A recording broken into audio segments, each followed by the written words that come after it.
What is going on, guys? JPOD-SPORTS here. Welcome back to another video. And now the Giants are currently on the clock. The Jaguars just made a surprising trade up to get Travis Hunter. They traded an absolute haul, multiple second-round picks, two first-round picks, some late-round picks. I mean, they paid a quarterback ransom to get this guy. He plays both sides of the ball.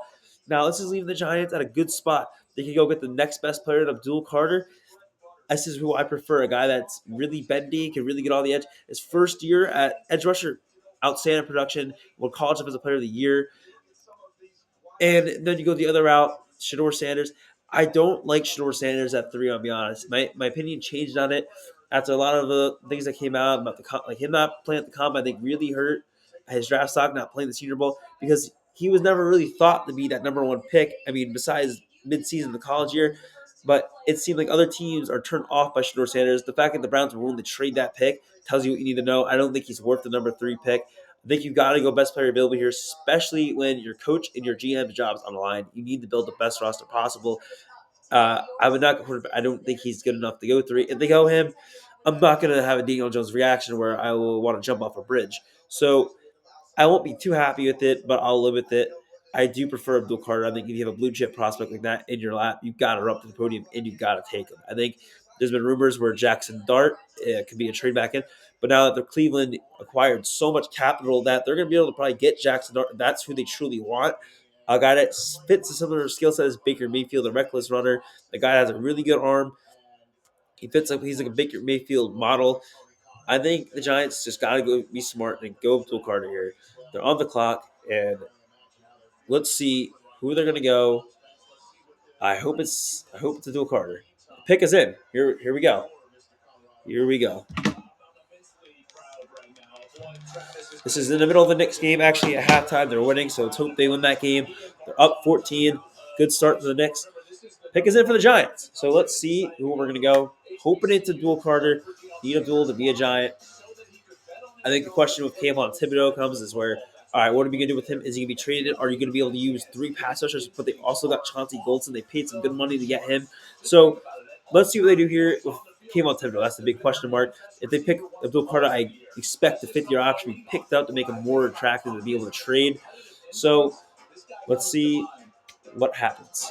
But that Travis Hunter trade was nothing talked about until maybe a couple hours before the draft. So I think it's a really good fit for Jacksonville. And they gave up a lot to get him, but that's a great player to go and get. A guy that plays both sides of the ball and a team that does not have as much talent as the AFC they need to beat. He's going to be a star player, and I think going to Jacksonville allows him fully to play both ways. So it could have been a way he might have forced himself there, honestly, because apparently he can't do that. This was going to happen like a couple of days ago. So can they just make the pick already? You need to make the pick. But I think going with Bill Carter, I think the Giants, if they do that, they're going to trade back up in the first round. I think they're going to try to either. I think Shador Sanders, if he doesn't go to the Giants, and Cleveland, obviously, if you like the quarterback, you're not trading that pick. Cleveland would have won him too. So I think they might go Genti and get a haul of picks and trade back in. But his market for the other teams is slipping. I don't think the Saints are going to go. Derek Carr, his injury reports were fake. They're all bullshit. They weren't real. He kind of faked injury. I don't know if he don't want to be in New Orleans. But the Saints, they need talent around their teams like the Giants and Jaguars and Browns. So they need to fill out the other positions. They really need a line. So I don't see him going Shador. People are knocking him there. I didn't really see the interest from them. And he doesn't really fit the Kellen Moore mold. So here we go. The New York Giants select Abdul Carter. That's how you make a goddamn draft pick. Let's go. This guy's going to change the defense. This is an absolute fearing edge rusher. Insane elite athletic ability. First year as the edge rusher. Got elite bend. He's the best edge rusher in the draft class. To compare to Micah Parsons, he's going to be a great player. If the thing that makes him so special is his athletic ability to chase down a quarterback. He didn't run a 40, but some are predicting that he would run a 4.4. In the division with Jalen Daniels, Jalen Hurts, you need speed on the edge.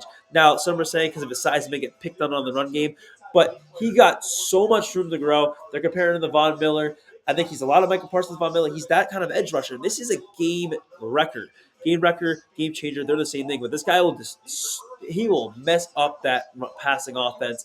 And if you have a limited corner room, he is perfect for your defense, and I think it's a great move for the Giants. Stay tuned for any other first-round picks. The Giants try to trade up, but this is a great move from the Giants to get Abdul, Defensive Player of the Year in college, and his first year as edge rusher. Lots of production. So stay tuned for more.